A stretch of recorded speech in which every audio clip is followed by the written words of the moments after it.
俄乌战争为什么会打成这样？关键性的武器真的是海马斯吗？此事证明中国有先见之明。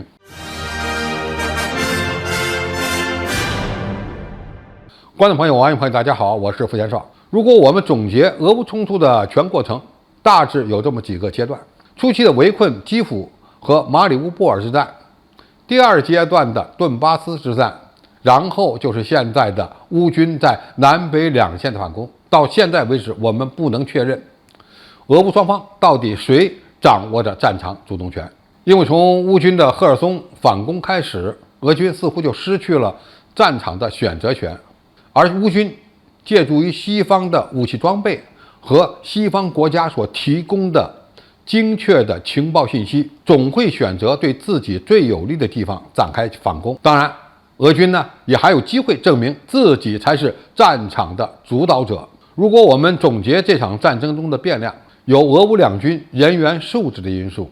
有士气的因素，有战争潜力的因素和武器装备的因素。在这里呢，我们主要谈一下战争中武器装备所发挥的重要作用。有必要再次重视海马斯火箭炮。对俄乌冲突产生重大影响的武器很多，比如第一阶段作战，乌军所使用的针式、毒刺式防空导弹、标枪反坦克导弹；第二阶段开始的海马斯火箭炮、AGM-88反辐射导弹、鱼叉式反舰导弹等等。这些武器呢，都发挥了重大作用，但相比而言，对俄罗斯地面部队的作战影响最大的仍然是美国提供给乌军的海马斯远程火箭炮。为什么这么说呢？因为俄军从第二阶段的作战任务开始，为了避免大量人员伤亡，他们主要采取的作战样式就是炮战和堑壕战。这种作战样式曾经让乌军每天死亡超过1000到2000人，并且在顿巴斯地区获得了持续的攻击动能。但是如果你仔细观察俄军的炮战表现，就能发现以海马斯火箭炮到位后呈现出来的退势。有人认为这是因为俄罗斯的军工生产体系出现了问题，所以炮弹供应不上，甚至呢还传出从朝鲜购买炮弹和火箭弹的消息。还有媒体爆料称，俄军的炮管损耗太大，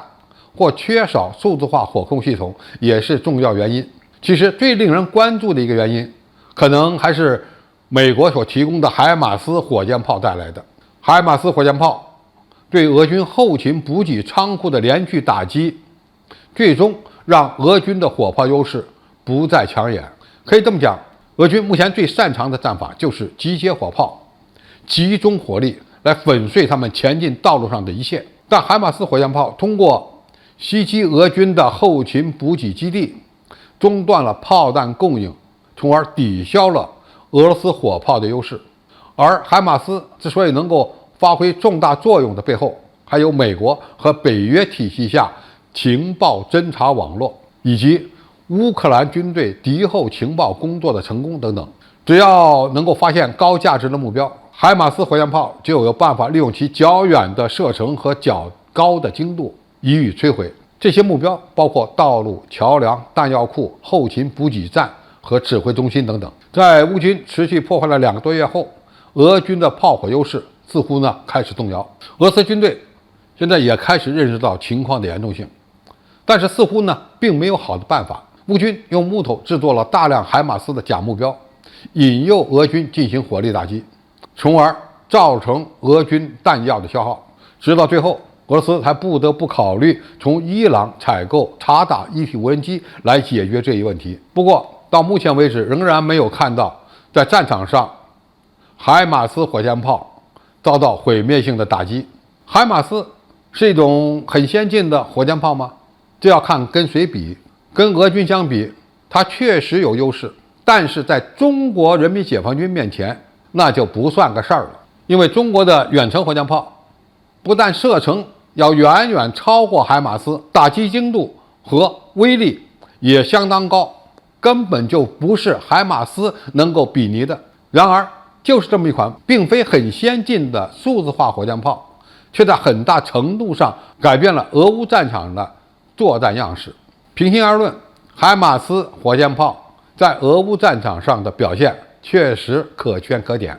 不过，美国人也不必高兴得太早，因为我们有射程超过150公里、300公里、400公里的远程火箭炮，而且全都是打击精度达到米级的制导炮弹。这样高精度的远程火箭炮不仅能够打击地面固定目标，